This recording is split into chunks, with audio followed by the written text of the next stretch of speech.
MMC में रखा हुआ है, एमएमसी फेज 22B।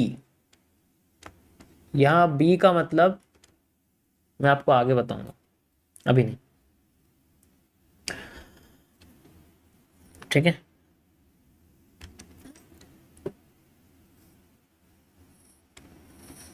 अब ये क्या है, देखो ये सिर्फ एडवांस एनालिसिस के लिए है, ठीक है, एडवांस एनालिसिस के लिए ये आता है आपके आरओएस मॉड्यूल का एक पार्ट, जिसे हम लोग आरओएस मैपिंग कहते हैं, ठीक है।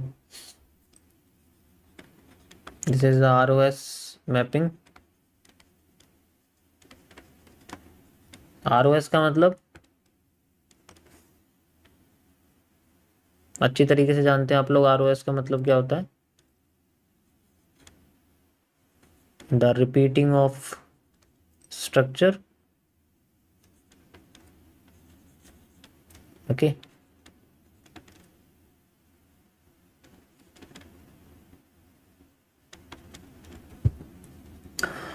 रिपीटेशन ऑफ स्ट्रक्चर्स में सबसे इंपॉर्टेंट चीज़ होती है वो फाइंड आउट करना जो सबसे ज़्यादा मार्केट में हमें मिलता है, ठीक है। देखो एमएमसी में सबसे सिंपल चीज़ें होती हैं जो मैंने आपको ऑलरेडी बता चुका हूँ। One of the best, use any level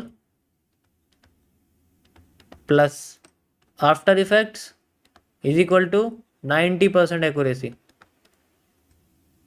मेरी तो 99 ही चल रही है, लाइव में करके दिखा रहा हूँ। मेरी कितनी एक्यूरेसी चलाओ, मैंने कितने आफ्टर इफेक्ट यूज करे आपके सामने, और मुझे बताओ उनमें आफ्टर इफेक्ट्स में बेसिकली कितनी परसेंट एक्यूरेसी, कितने आफ्टर इफेक्ट सही गए हैं, ये बताओ मुझे। जितने भी मैंने आपको यहाँ पर आफ्टर इफेक्ट करके दिखाए हैं उसमें से कितने सही गए हैं। This is how. मैं फिर भी यहाँ 90% बता रहा हूँ क्योंकि स्टार्टिंग में आपको करने में प्रॉब्लम आएगी, ठीक है। मेरी स्ट्रीक सबसे ज़्यादा आफ्टर इफेक्ट्स में ही आती है। यकीन नहीं करोगे, मैं 20 चल रहा हूँ, 20 की 20 स्ट्रीक आ जाएगी मेरी, लेकिन लोअर टाइम फ्रेम, मतलब लोअर रिस्क रिवॉर्ड की अगर मैं बात करूँगा तो आ जाती है, कोई प्रॉब्लम नहीं है, मैं आराम से कर लेता हूँ क्योंकि मेरा सबसे ज़्यादा जो हाथ है वो आफ्टर इफेक्ट में देख के पता लग जाता है कैंडल कैसे बन रही है, ठीक है। सो कोशिश करो कि आप भी आफ्टर इफेक्ट पे अपने आप को फोकस कर लो। कभी भी मार्केट में ये पोर्शन होता है then you will get it. 20 streaks बहुत ज़्यादा होती हैं, ठीक है, ऑलरेडी, एंड पहले ही मैंने करा है इसके बारे में। अब यहाँ पर इंपॉर्टेंट क्या है, रिपीटेशन होना हर चीज़ का, वो सबसे इंपॉर्टेंट है। हम लोग क्या करते हैं, हर एक चीज़ को एक्यूरेट करने के लिए रिपीटेशन का इस्तेमाल करते हैं, लेकिन अब यहाँ पर थोड़ा सा ना अलग है। फेज 22 में मैंने आपको बहुत सारी चीज़ें बताई हैं, शुरुआत में आपने देखा होगा। इसी में से ही एक चीज़ होती है जिसमें हम लोग क्या करते हैं, सबसे पहले हम लोग स्टेप एनालिसिस करते हैं, यानी कि स्टेप वाइज जोनल एनालिसिस होता है, ठीक है। बस ध्यान से सुनते जाना, अब कुछ भी मत लिखो, कुछ भी टाइप मत करो, इसको बस सुनते जाना, मजा आएगा सुनने, ठीक है। उनके लिए ये जो एडवांस सीखना चाहते हैं। इसके अंदर जो स्टेप बाय स्टेप होता है, जो स्टेप 1 हम लोग करते हैं, इसमें हम लोग पहले लार्जर टाइम फ्रेम देखते हैं, कोई प्रॉब्लम नहीं है। हमारी नज़र में लार्जर टाइम फ्रेम होता है 30 मिनट्स या फिर 2 आवर, ठीक है। डेडली कॉम्बिनेशन है ये। 2 आवर का टाइम फ्रेम सबसे बेस्ट होता है, किसी भी करेंसी पेयर में देख लो आप, चाहे यूरो यूएसडी में देख लो, चाहे गोल्ड में देख लो, चाहे बिटकॉइन में देख लो, किसी में भी देख लो, 2 आवर का टाइम फ्रेम सबसे बेस्ट होता है, ठीक है। अब जैसे कि हमने इसमें लेवल्स वगैरह आइडेंटिफाई कर लिए, एंड इसके अंदर हमें repetition of structure find out करना है, यानी कि घुमा फिरा के क्यूएफएल को देखना है।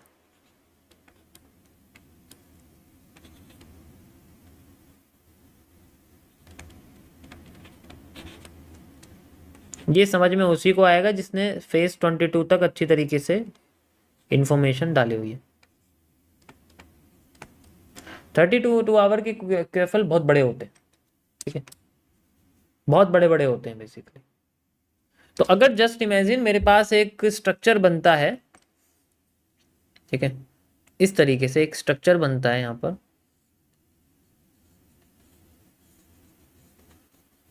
And this is the 30 minutes time frame, market में मैं यहाँ से एक QFL क्रिएट करता हूँ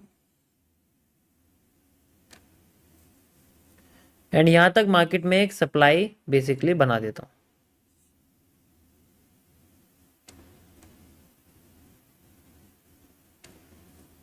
okay, you can easily C like this, आपको दिख रही होगी।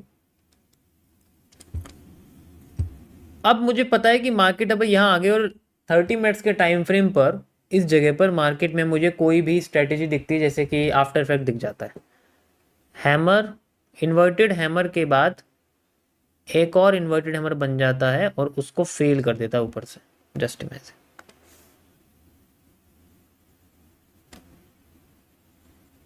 गॉट इट, कोई प्रॉब्लम नहीं है। So this is the after effect. ऊपर टॉप पे 30 मिनट्स के टाइम फ्रेम पे मुझे मिल गया आफ्टर इफेक्ट।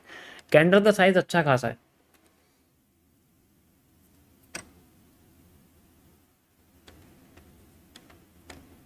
ठीक है।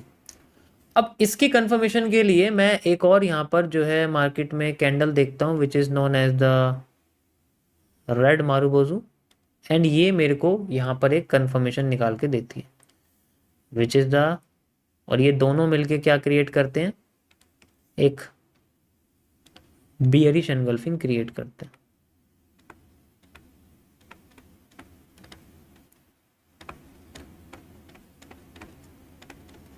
यहाँ पर नेगेटिव एनगल्फिंग भी हो सकती है, रेड कलर की कैंडल भी हो सकती है।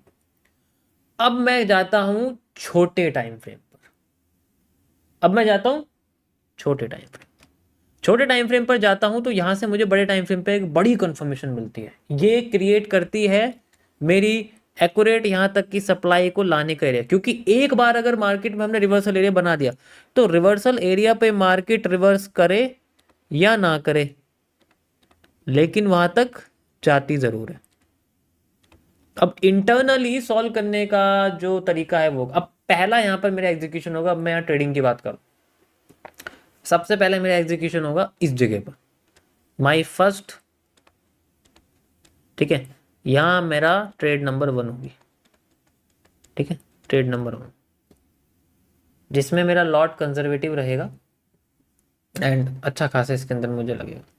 ये हो गई मेरी एक तरह से स्विंग, जो मेरे को 1 दिन या 2 दिन में जाके मेरे को रिजल्ट निकाल के देगी, ठीक है। तो इसका जो टाइम है कि मार्केट इस तरीके से नीचे आएगी यहाँ पर ऐसे करके, ठीक है, इस तरीके से नीचे आएगी, तो वो आने में करीब आप कह सकते हो यहाँ से लेके यहाँ तक 2 दिन में भी लग सकते हैं। तो ये स्विंग्स में रहेगी, तो ये मेरी पोजिशंस अंडर में चलती रहेगी। It can cover my losses if I try to take position in the lower time frame. इसी डायरेक्शन में अगर मैं लोअर टाइम फ्रेम में कुछ पोजीशन लेता हूँ और अगर मेरी उसमें कुछ स्टॉप लॉस हिट हो जाते हैं, कुछ मैं ट्रैप हो जाता हूँ, ट्रैप करके फिर मार्केट रिवर्स में आती है, उस केस में ये ट्रेड्स मेरे पॉजिटिव के लिए काम करेगी। अब आते हैं हम लोग छोटे टाइम फ्रेम पे, यानी कि मैं आ गया यहाँ पर 1 मिनट में या फिर 3 मिनट्स में। These are best time frame for execution, सबको पता है, ठीक है। जो SMC यूज कर रहे हैं उनको ही पता है। देखो इसमें भी, अब इसमें कोई जरूरी नहीं है कि SMC भी यूज नहीं कर रहे, यू कैन यूज ऑलरेडी, सबको पता है 1-3 मिनट में एग्जीक्यूशन होता है, क्योंकि इससे हमारे जो स्टॉप लॉसेज है वो बहुत छोटे आते हैं and we can do a lot of larger risk rewards इसमें बेसिकली निकलते हैं। अब वही रिवर्सल एरिया है, लेकिन मार्केट में जो स्ट्रक्चर है वो बेसिकली बहुत बड़ा हमें नज़र आएगा, ठीक है। स्ट्रक्चर जो हमें बहुत बड़ा नज़र आएगा वो करीब इतना कह सकते हो,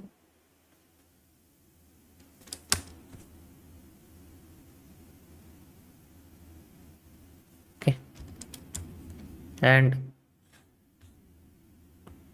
we have this,